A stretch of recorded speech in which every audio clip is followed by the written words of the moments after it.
All right, guys, let's talk about the co-main event out in San Jose this Saturday for Bellator 206. You got Wanderlei Silva versus Quinton Rampage Jackson. That's right. You heard me right. For the fourth time, these two are going to do the dance. Wanderlei won the first two, but Quinton Jackson won the last one. Dan Tom, what goes down in this fight, man? I mean, anything of what we saw in Pride, the UFC, or you think these guys are two new fighters?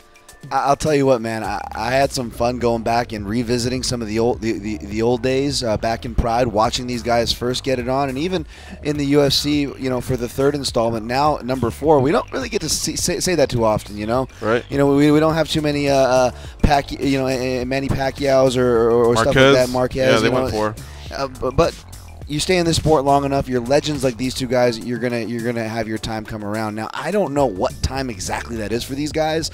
I mean, you know, we've seen Rampage compete. Let's just say he's been carrying a lot more extra weight, kind of filling into his heavyweight frame. Whereas Wanderlei Silva, is he going to be coming back and doing that similar trend more in this elder statesman advanced age, if you will? We're going to see a heavier Wanderlei Silva. I mean, this is technically a heavyweight feature, so that's the wild card to me. What kind of shape are we going to see these guys in?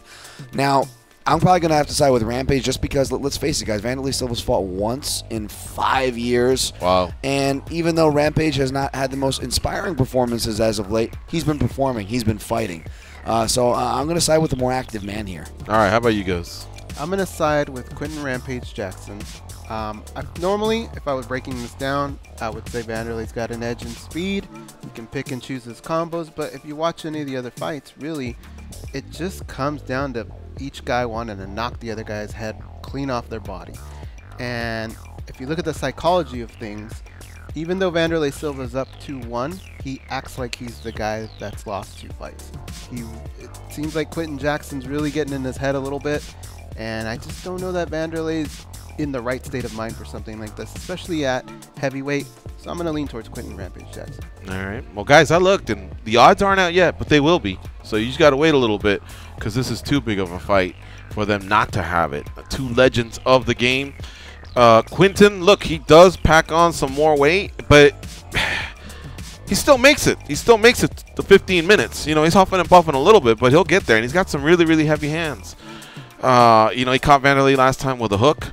Wanderlei can be so open in his strikes, but man, when he puts it on you, if he touches you, I mean, the follow-up is pretty brutal because he throws punches in bunches. I think Wanderlei will be the faster fighter. He'll be the lighter fighter. He won't be the heavier hitter. I think Quinton just has more of the one-punch power, but I still think Wanderlei's got something there because I just think Wanderlei will give you more of a camp, whereas I think Quinton just knows, I'm Quinton. I'm a big star. All I need to do is show and sling these dogs. But I think Wanderlei, maybe that conditioning, maybe the speed will prevail here. So I'm going to go with Wanderlei Silva. But I'm opposite of you guys. But I know it's going to be a great fight, and nothing's going to surprise me. What a great card out at Bellator 206. And that's our co-main event breakdown.